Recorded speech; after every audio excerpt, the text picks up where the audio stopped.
Hi there. This is a bonus audio-only rant that I'm making about the upcoming Game of Thrones prequel series, House of the Dragon.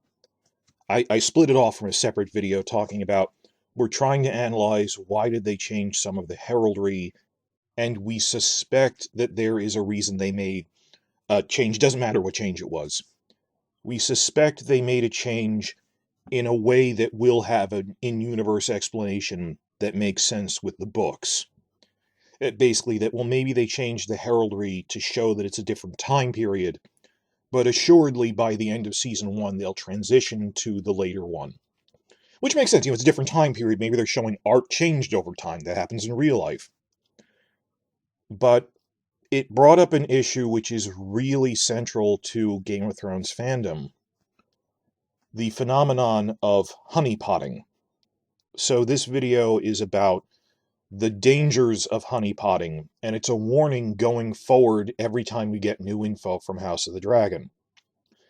This actually happens in a lot of fandoms when shows spin out of control. Honeypotting is our fandom's term for Fanon explanations that turn out to be better than what the creators ultimately end up doing. Lots of shows like Lost, Battlestar Galactica, Heroes, Star Wars sequels as they were coming out, X-Files, fans would come up with better explanations. And not only that, it becomes a form of denial in the face of declining story quality. People would go and believe that's not a plot hole. There's going to be an ingenious retroactive explanation next season. This got really bad with Game of Thrones. Actually started back in season 2, it got worse season 5 onwards, and it's a form of denial that people weren't responsible for anything. I don't have to explain why the Sansa rape is happening. They'll explain it next season. I don't have to explain why TV Doran is ruined, or how can Ilaria poison Myrcella? Won't Duran do something? And I don't have to worry about it now, because assuredly there'll be an explanation coming. It's a form of denial, and probably one of the big ones. The Sansa rape one was one of the more insulting ones. People going, no, I trust them. There'll be an explanation. This is really an ingenious trick that Sansa was in on. That was one of the more insulting ones, but the really widespread one I noticed was people thought that the Littlefinger death in season 7 was so bad to the point of incoherent. They remember, this is just they handed in what scripts they had. Littlefinger isn't a real person. Sansa and Arya aren't real. It's bad writing. So many people just could not handle the mental contradiction that Littlefinger, this major villain in the show, his death made no sense.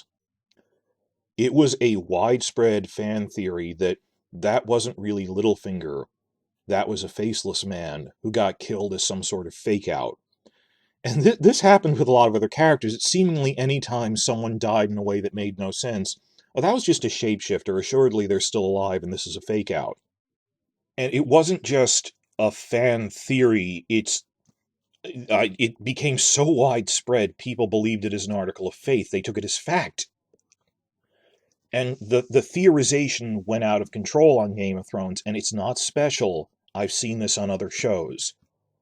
Lost, Battlestar Galactica, people were reporting on theories. News sites came to report on theories for Lost, Battlestar, or late Game of Thrones as if they were fact.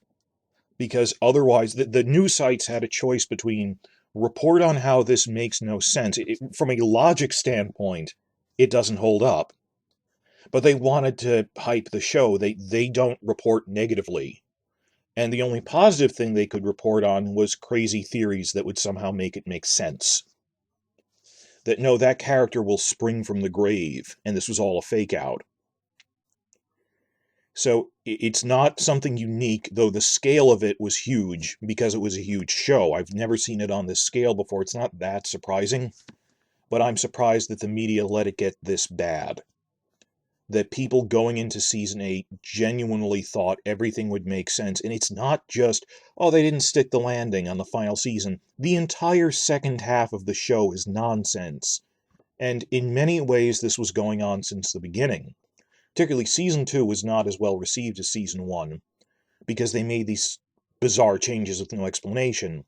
Because they didn't have infinite renewal yet, they backed down and didn't do as many changes in Season 3. But look back at the discussion after Season 2 aired, the season in review stuff. Season 2 has many things that tonally feel like Season 5 or Season 8. Particularly the Robb Talissa storyline, where it follows dream logic of stuff just falling into place that doesn't make sense upon analysis, but fans were willing to accept it because now they're going somewhere with this, or there'll be a retroactive explanation. The first big one was Season 2, the Robb Talissa storyline, and that's where the term honeypotting comes from, as a verb. It started out as the really widespread, and fan sites circulated this with no proof because they wanted to believe it, this widespread fan theory that they were making a change from the book to make... In the book, Robb's wife is Jane Westerling, and she is not a Lannister spy. They changed her to Talissa, and people suspected they were setting her up as a Lannister honeypot trap. You know, honeypot trap is a form of spy. So the Talissa is a Lannister honeypot theory was the first big one. Ever since that type of thing where we're going, no, there'll be a retroactive explanation, this was all a fake out, in this fandom has turned into the verb honeypotting, derisively, that this is a form of denial. And I made longer, not very well put together videos about this in some of my early work on this. The key point is, we were seeing the trees for the forest. We didn't realize these are all the same mistake over and over again. Benioff and Weiss are pandering the actors, and there is no in-universe explanation. There are no themes. Even he doesn't have themes that are different from ours, or a dark interpretation of it. He's just showing off the cast members, didn't care, it didn't make sense. The reason Jane Westerling was changed to Talissa is they wanted to show off Richard Madden, the actor, as a romantic lead. So they wanted to beef up his storyline. And there's one interview where George R. R. Martin talked about this at the time, and he didn't want to badmouth them, or he has an NDA or something. And he just vaguely said, they changed the character so much that I told them this isn't Jane Westerling. Can we at least rename her Talissa because she is not Jane Westerling? Imagine if they did that with every other character they changed, like Ilaria Sand. But the first time this happened, Martin pointed out, this is so different from my book character, I don't even want to call it the same name.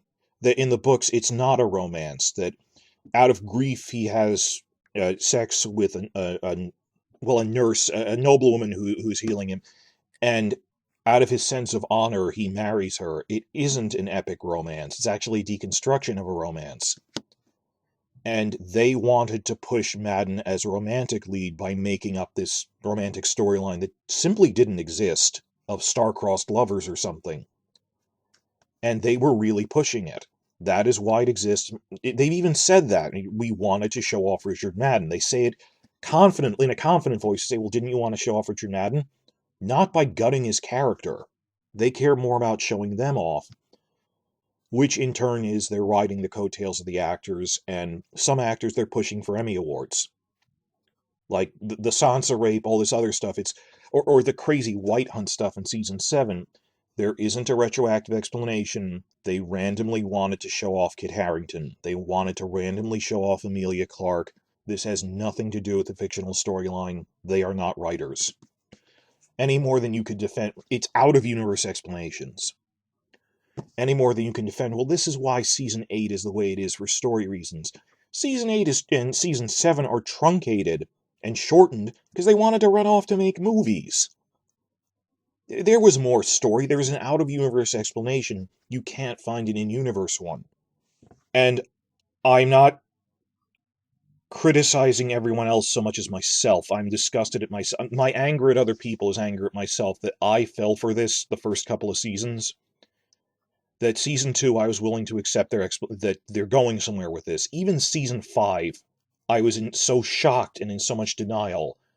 I said, what are they doing with Dorne? What are they doing with Sansa? So many people thought Stannis was still alive.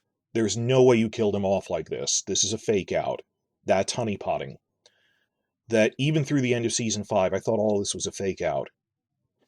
Season 6 is when I turned on the show. The blind hype fans loved Season 6. Not even all of Season 6. It's just the Battle of the Bastards. Not even the Dany part of that episode. And purely because they're throwing money at the screen. That the plot holes... It made new plot holes that made no sense. How would they get past Moat Cailin? How do they even get to the battle with no one noticing? Why doesn't Sansa tell Jon about the Vale Army? Sansa isn't a real person. It's the writers got sloppy. And they just wanted a big action scene. And that was a real turning point. But between Season 6 and when things got noticeably bad in the shortened Season 7, that was a very dark time for the fandom. That if you stood up and criticized that the Sansa rape and her storyline with Ramsay through his death made no sense, you would be shouted down. But then remember in Season 8 when they were stupid enough to give her dialogue going, "Rape made me strong," and people actually criticized it. Why are you criticizing this now? That is what the Battle of the Bastards point was. Look how badass she is. It's just the actress talking in a stern voice. What, the culmination the payoff for her invented rape subplot was that she's going to kill a man already beaten up and tied to a chair by other people, and she had nothing to do with it. Oh, she got the Vale Army. No, she begged Littlefinger to send an army he already offered. None of this was political agency. That's the point I really turned on the show. And we are not toxic fans. We are reasonable people. And they took advantage of our trust. And I don't think that makes us weak. That makes them corrupt. But Season 2, should I be ashamed that I thought, where are they going with this? It was the point when the news media wasn't pressing them on it, even after Talissa died. That, why did you change that? And they just stopped giving interviews after Season 4 started. And the news that news is entertainment was access journalism is what really hurt us. And the sense of betrayal I have that the media was not reporting on this.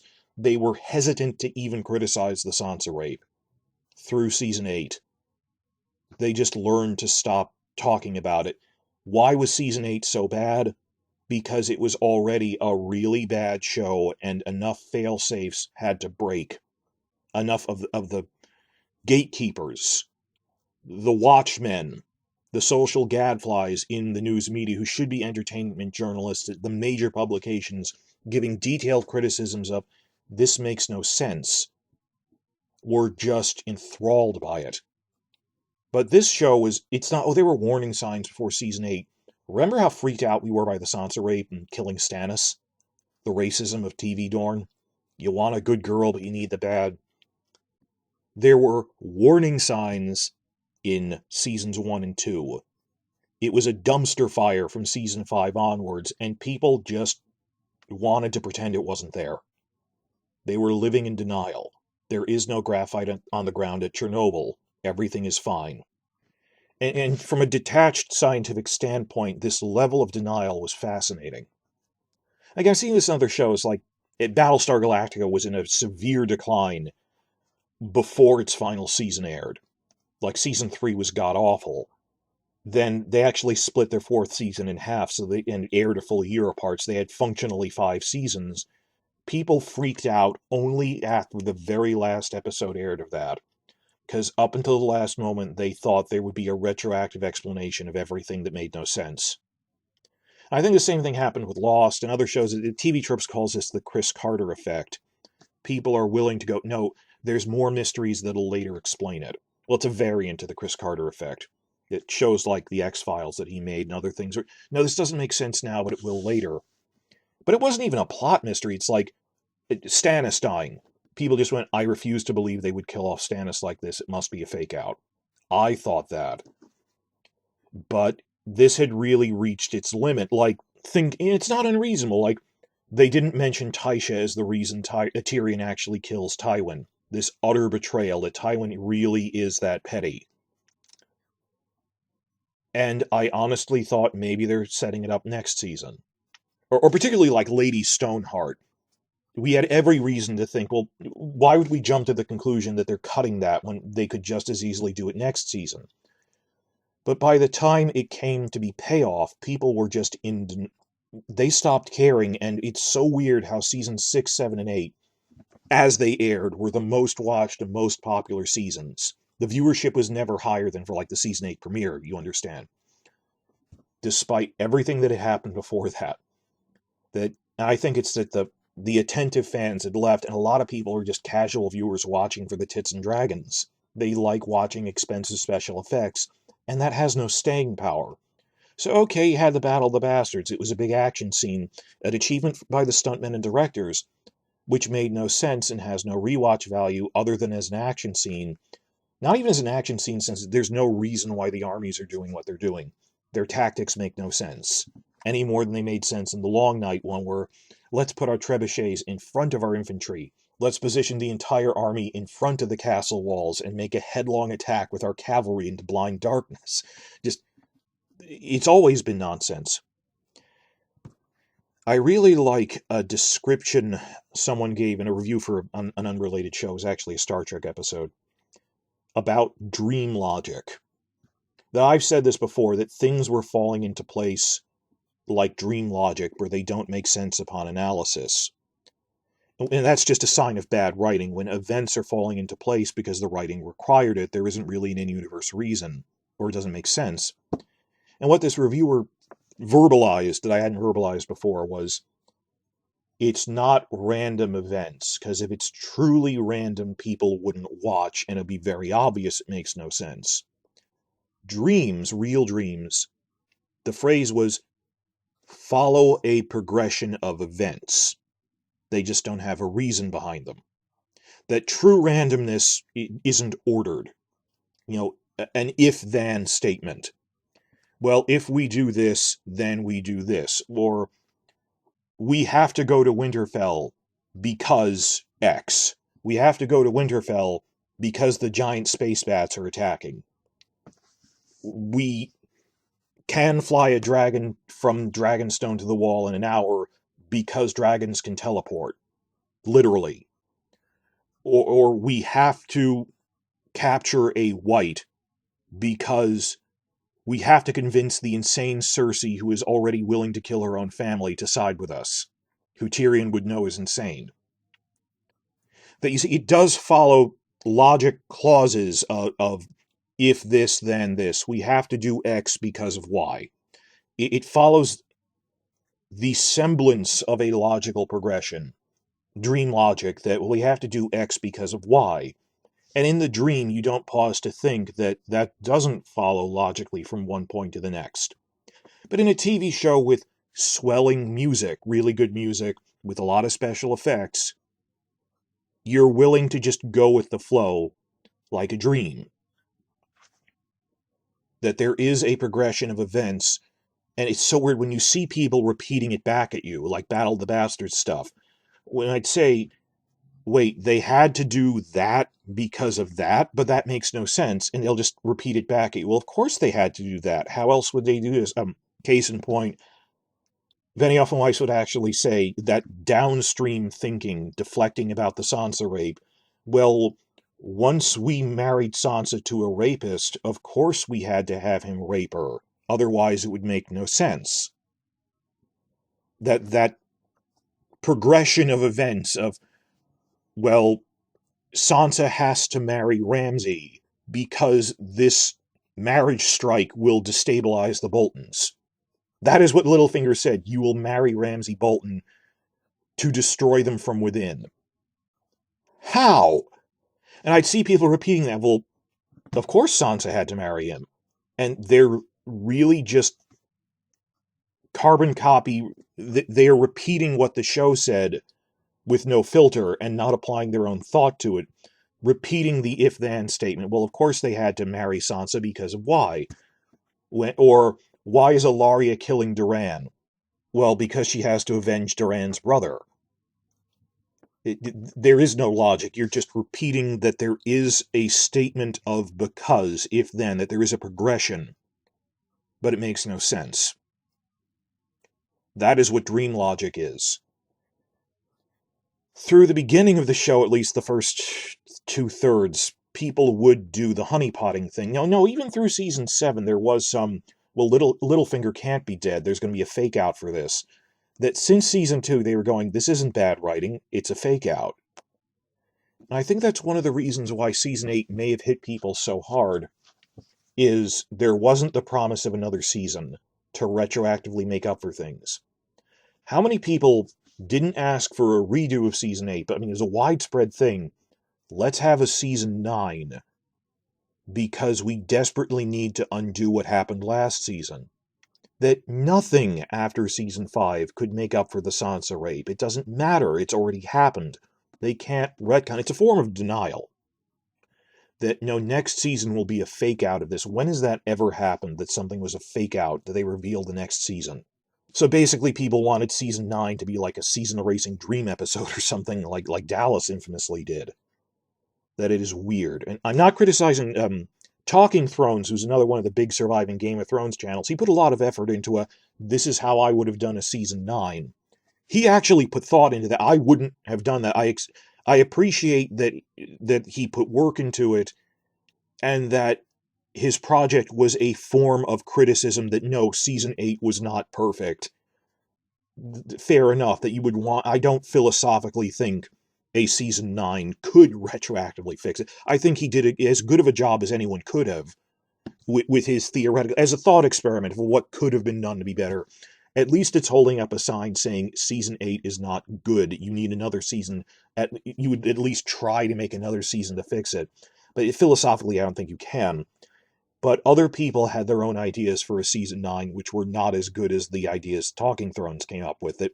I think he did the best you theoretically could describe a potential season 9.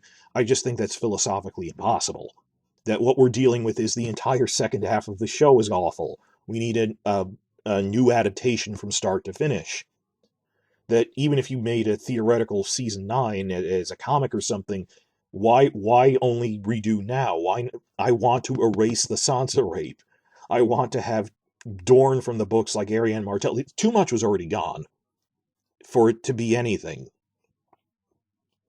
So that all ties in. The honeypotting, that so many people thought there has to be a 9th season to reveal that, I don't know, the Night King was a Lannister honeypot, like Talissa, to somehow, this can't be real. This has to be an alternate future. Or this has to be a multiverse. The Marvel could do a multiverse thing if they really wanted to. They can't. That what really struck me was, I'm not criticizing Jimmy Kimmel. He actually did a better job than most of interviewing Benioff and Weiss in their last TV interview. They did Austin Film Fest later, but one of their last really public interviews, their last TV interview, was on Jimmy Kimmel the week after the Long Night episode aired in season 8. It was between episodes 3 and 4. And Jimmy was gradually pointing out, laughing not with them but at them, about HBO should not have trusted you with that much money for a pilot and then rehired you after you screwed it up. And he's kind of laughing. They had blind faith in you guys. So I'm okay with Jimmy that he was gradually coming around to, why am I supporting these people? But he asked in earnest at the end of the interview, after they spend 10 minutes self-aggrandizing, hey, the Night King isn't really dead, is he? And that the words cannot express that stunned expression on Benioff and Weiss's faces, that they were at a loss for words, that he asked them that on live TV, well, on air, and they wouldn't edit it out. And it's hard to read it meaning into their faces. I think they were genuinely surprised that people didn't like that.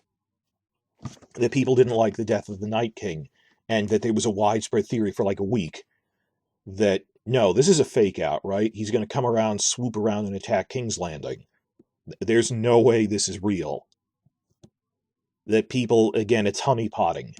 All the way from Talissa to the Night King's death, if you were around, millions of people were going, he's not really dead, is he? It's a form of denial. But what amazes me is how they managed to string us along for years like this, because we are decent and sane people and not toxic fans, and they were willing to take advantage of our integrity and our honor, that we are willing to give people benefit of the doubt.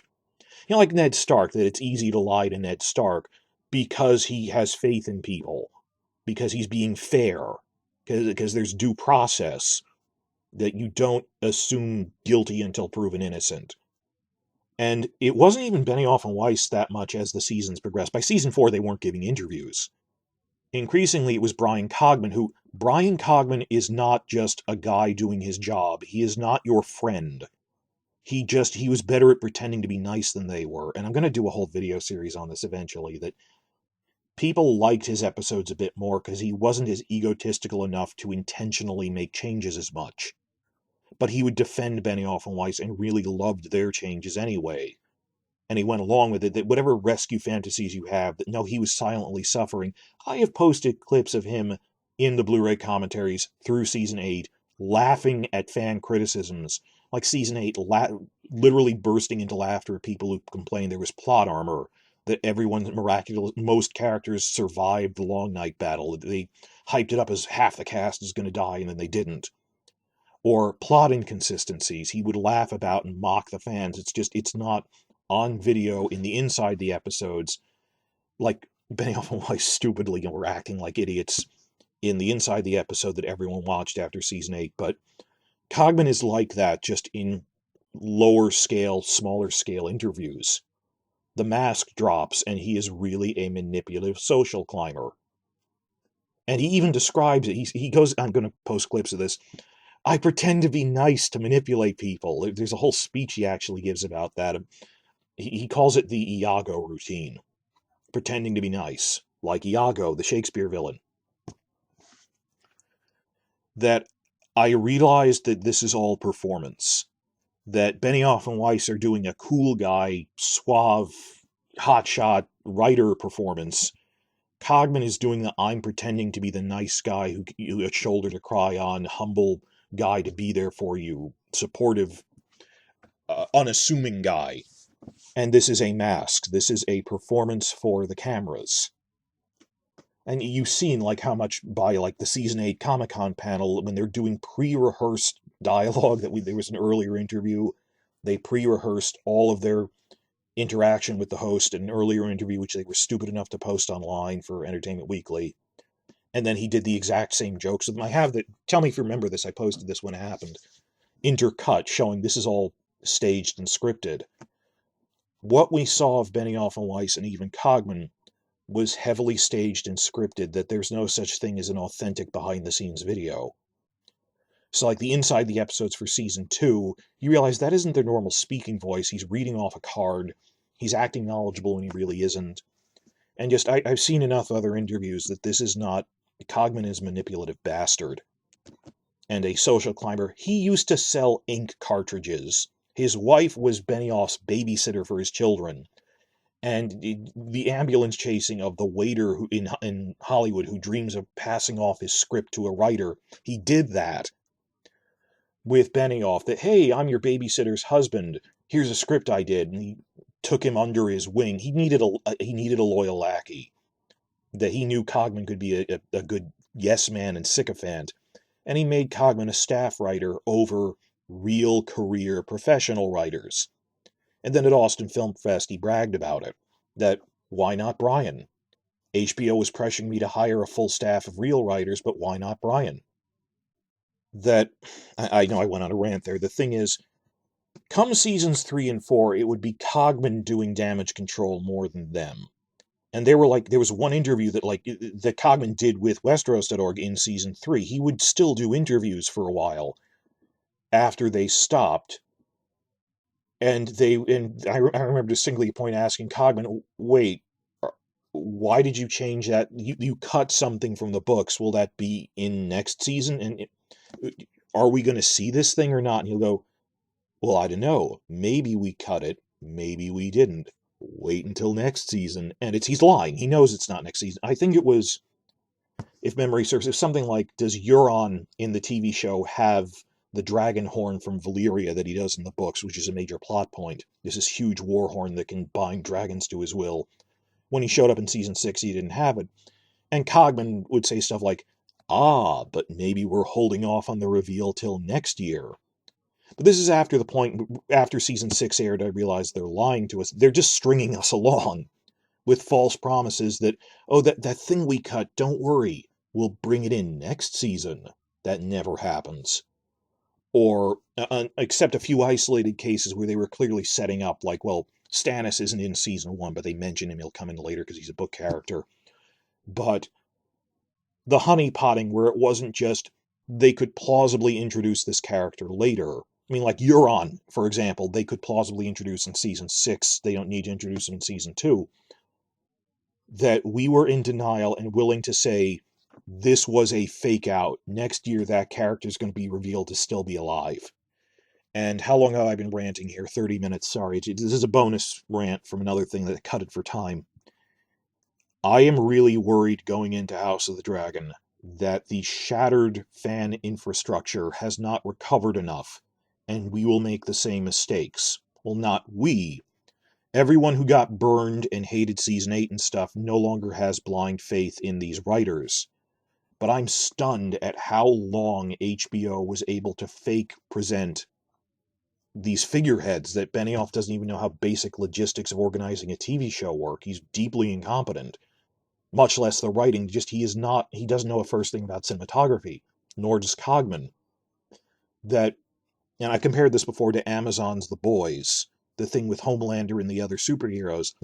They are terrible people, but they have a really good PR team that presents this fake story about they're really these amazing friends and superheroes. Just how long they are able to pass that story off. Another example is Joss Whedon's Justice League. It took a long time for people to even be willing to entertain the idea that Joss was that abusive on set. Things that have now come out of just he was threatening people, he was willing to rewrite things, and it took a full 4 years. And then even the Buffy cast came out and said he's always been like that. He was deeply abusive on the set of Buffy. He was a petty tyrant. We lived in fear of him. The public face of Joss Whedon is not the real person. And they managed to sell us a narrative. They sell us TV shows. They sell us this meta-narrative about celebrity screenwriters who are really, they're not like this. And just how long they were able to string us along that I only was really doubting when season 5 was that bad. But even then I was in denial for like 1 year. But then when the other shoe dropped and nothing happened, I turned on them after season 6. A lot of people just, I think, either quietly quit or stopped caring and just enjoyed the spectacle. I'm still baffled at how that happened. That what, the Sansa rape and TV Dorne and butchering Stannis weren't a warning to you. By season 7 and 8, if you were still having blind faith in them, you got what you deserved. That how many warning signs did you ignore? That they are crazy people. These aren't isolated incidents. It's a pattern of behavior. It's a decline. So I'm trying to hope that with House of the Dragon, something crashing and burning this badly means that people won't be naive anymore. I actually think the House of the Dragon people, it's a new set of people. It's not the same HBO. It's a whole different ownership, new executives, and a new writing staff. As much as possible, it's an entirely new set of people. But it's still, Hollywood. We need to trust but verify, and it doesn't horrify me that we gave them the benefit of the doubt on things like Talissa. What horrifies me is that after she died, no one asked about it anymore. When, like, okay, if there was going to be a revelation that this was a fake out, it would have come already. Or particularly the Sansa rape, that this isn't a fake out, that Stannis is dead. And they just shrugged and moved on. Because they didn't want their favorite show to be bad. And we don't have detached, objective news reporters. We have people who are hired up as fans themselves on a long-running show to report on it in casual hype news sites. Look how much they hyped that Long Night prequel despite knowing nothing about it. So, I'm worried people will put blind faith in this again, but what I feel better about is I think how many people are critical that House of the Dragon could even succeed will probably balance out the blind hype people. And a lot of those blind hype fan sites, the biggest culprit here is, of course, the traders at WatchersOnTheWall.com, who in many ways helped actively promote all of this. And I've given rants about them before, that they betrayed all of us and sold us out for trinkets because they wanted actors to come to the little convention they put together. and to interact with them on social media and stuff. And this was about them and hobnobbing with cast more than it was reporting on it. And if you've gone to their site in the past 3 years where they would actually yell at people in the comments, this is a fan site. You do not criticize the show here. It's for praising it. And it's just this very small clique of people. And they're not special. I've seen this happen with other fandoms when a show turned bad. There were always the people willing to sell out other people in exchange for that glowing, happy feeling of access to the cast members, even on a declining show. And I like to think that 2 years of inactivity, because they don't read books and they've had 2 years to make analysis things and they didn't, have crippled them, that they are not really that active. I haven't seen them reporting on filming news in Spain from start to finish. That they haven't posted anything in almost 2 months at this point. That this was the fan site that began the trend of the Talissa honeypot theory was their thing. And it got widespread, and then they'd post other theories of, well, maybe Stannis isn't really dead, that they were not willing to hold Benioff up to criticism and just had blind faith in him as he's the next George Lucas, he's the next Ridley Scott, when he's this dilettante trust fund frat boy who faked his way into this. He's the Elizabeth Holmes of the TV industry. So, I mean, I assume if you're still listening to this, it's because you enjoy the anti-Benioff rant. If you didn't, you wouldn't listen to it, and I understand. But it'd be weird if someone listened to this from start to finish, then made a comment criticizing it. Like, you don't have to listen to this. I made it as bonus content. I am terrified, not even of them, because there's enough people who are saying, though, the franchise is dead. That'll even out. I'm worried about us ourselves, even me, all the time. Am I willing to make excuses for something I believe in? Like I did that for Battlestar early on. I did that for Game of Thrones for a while. The difference is, after a year or two, I realized, no, this is a broken pedestal. There is something wrong. That I would realize it eventually, but hitting the ground running, we need to scrutinize everything they do and trust but verify. I'm so terrified of something as simple as, oh, well, I guess they're using a different version of the sigil because they'll update it later on to be the later version of the Targaryen heraldry. That is a form of honeypotting. But I think if we're going to define this, the distinction between honeypotting and this is when they were honeypotting, when a character died or Stannis wasn't really alive, the key point was that they didn't then heavily criticize it retroactively. They just shrugged and moved on. And if we don't give them benefit of the doubt, we're labeled toxic fans, and our opinion is meaningless. So it's that difficult balance, and I struggle with this a lot. I'm sorry this is therapeutic to put it out there, that we have to give people benefit of the doubt. It's Benioff and Weiss extended beyond the benefit of the doubt, and there was a point where I was looking around in desperation, and if I was in the room, I would have shouted at them, at news reporters, do something! Why are you giving them a free pass? The moment has come and gone. That character is confirmed to be dead. Do you have thoughts on this? That this made no sense. And there is a reckoning coming with this on a scale of years, particularly when, if the next book comes out in the next couple of years. This is not what really happened, and you praised Benioff and Weiss through season 8. And they won Emmy Awards for Best Show after that. If you think they suffered from this, the definition of Benioff and Weiss is screwing up from incompetence and then being rewarded anyway with no consequences. Failing upwards.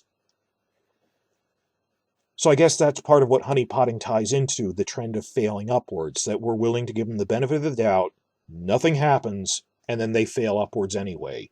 Let's take out that failing upwards step and just call it a failure. So I'm terrified that any time they change something, they'll come up with a good explanation. I think they will have a good explanation for the Velaryon race swap, because I can come up with what I consider a decent explanation, like, well, the lower-ranking Valyrians below the Dragon Lords out in the overseas colonies might not have been as strict about it, comparable to colonial Spain with Latin America.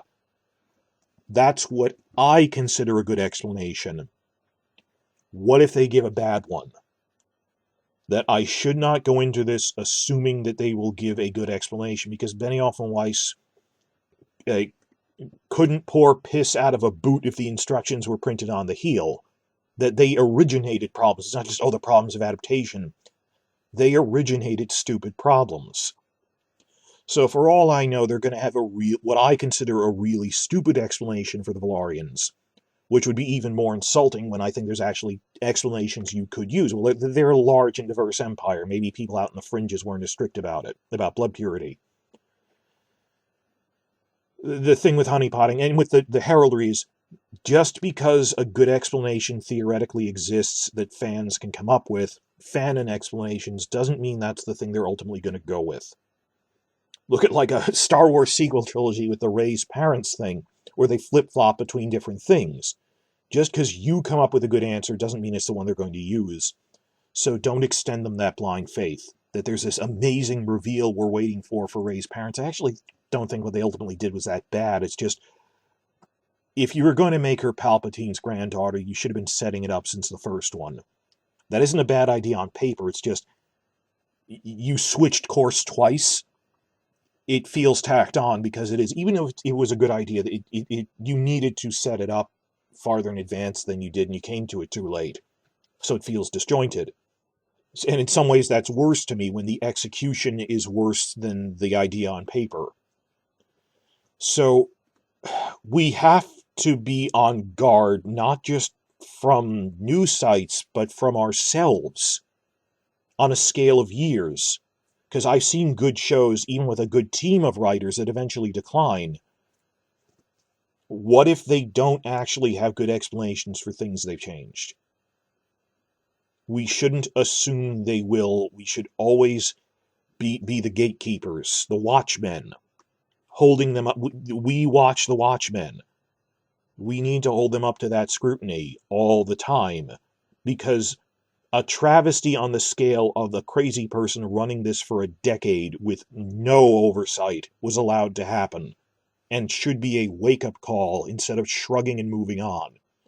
When Benioff and Weiss inevitably screw up Three Body Problem, which they have a $100 million contract with Netflix, a $1 billion contract to make, will people be talk about this in the comments, will people be honeypotting for them when they change things in Three Body Problem, as they honeypotted and made excuses for them in Game of Thrones? That if the first season has weird changes, will people have blind faith in them that next season they'll retroactively reveal that was a fake out?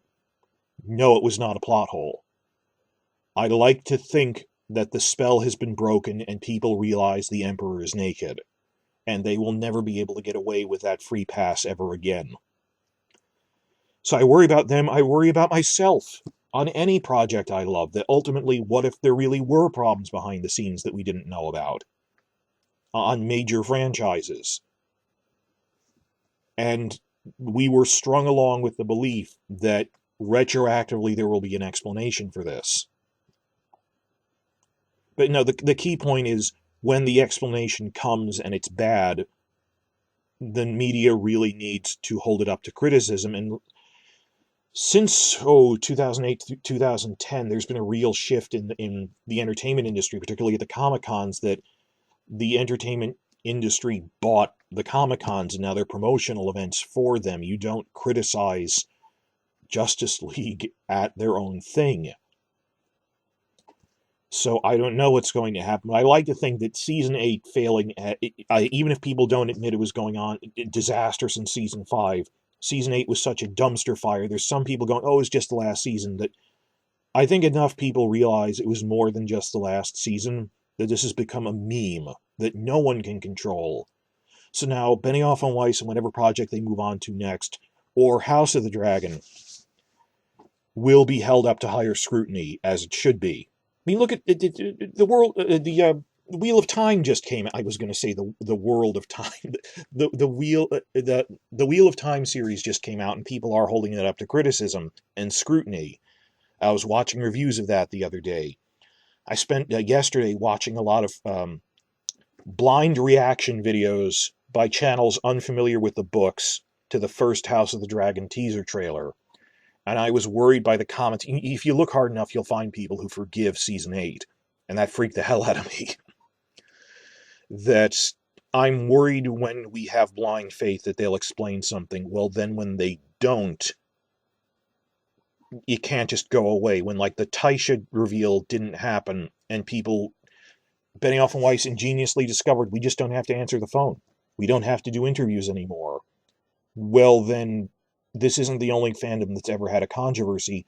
Why aren't news sites, mainstream things, Variety, Vanity Fair, Polygon, Gizmodo, anything, why aren't you running long-form analysis articles calling out the creators of this for how bad it is?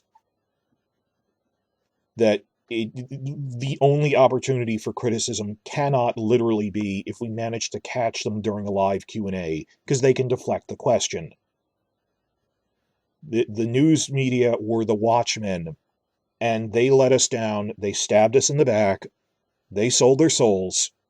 They just got caught up in the hype as much as we did, and sustained it more even when we were turning on it of, there's all this rape stuff and racism, and it's just badly written. These guys are amazing and will run the next Star Wars. Assuredly, next season, they'll reveal the Night King was a honeypot. You don't need to criticize it now. So for things like the heraldry, for the race swap stuff, I am fearful of that.